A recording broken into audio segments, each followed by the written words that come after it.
అందరూ ఎలా ఉన్నారు? బాగున్నారా? అని బాగున్నాను ఫ్రెండ్స్. ఇవాళైతే పప్పు పులుసు, ములక్కాడ పప్పు పులుసు, ఉల్లిపాయలు వేసాను, టమాటోలు వేసాను, ఎక్కువ ములక్కాడలు వేసాను సో దట్ ఆ ఫ్లేవర్ అంతా పట్టేయడానికి. ఉడకబెట్టిన పప్పు వేసేసాను, పసుపు వేసేసాను, కరివేపాకు వేసేసాను. ఇప్పుడు నేను చింతపండు రసం పిండుతున్నాను.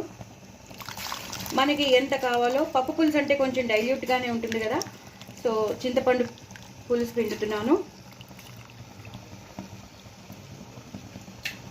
అలాగే కొంచెం బెల్లం వేస్తాను. పప్పు పులుసు అంటే మనకి కొంచెం తీతీగా కూడా ఉంటుంది కాబట్టి కొంచెం బెల్లం వేస్తాను. అలాగే కొంచెం కారం వేస్తాను, ఎక్కువ కాదు. ఇలా కలిపేసుకోవాలి. అలాగే జీలకర్ర ధనియాల పొడి వేస్తాను. అలాగే సాంబార్ పౌడర్ వేస్తాను. సో అద్రిపోతుంది పప్పు పులుసు, మాత్రం ఒక రేంజ్లో ఉంటుంది. ఇలా కలిపేసుకోవాలి. ఇది బాగా మరగనివ్వాలి.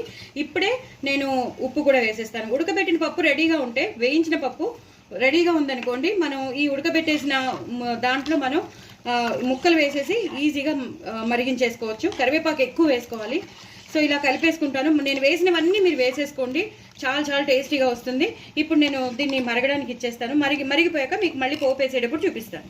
సో అక్కడ పప్పు పులుసు మరిగిపోతుందండి. ఇక్కడ పోపు నేను రెడీ చేసేసుకున్నాను. ఆవాలు, జీలకర్ర, ఎండుమిరపకాయలు, వెల్లుల్లిపాయలు.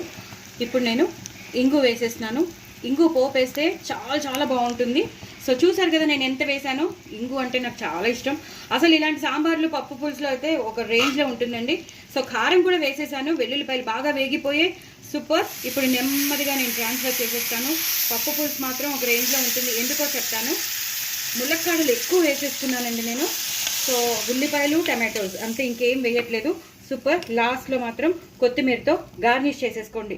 ఎంత కొత్తిమీర వేస్తే అంత బాగుంటుంది పప్పు పులుసు. సో తప్పకుండా చేసుకోండి. నేను చెప్పినవన్నీ వేసుకుని చేసుకోండి, అద్రిపోతుంది. దీంతోనే మన కడుపు నిండిపోతుంది. ఇదే ఒక పెద్ద మెనూ అయిపోతుంది మనకి. ఇంకేం కావాలని అనిపించదు, ఇంకేం తినాలని అనిపించదు. మరి చేసుకోండి, ఎంజాయ్ చేయండి. నా ఛానల్ మాత్రం సబ్స్క్రైబ్ చేసుకోవడం అస్సలు మర్చిపోద్దు. చూడండి ఎంత బాగుందో పప్పు పులుసు. చేసుకోండి, ఎంజాయ్ చేయండి. బాయ్ అండి.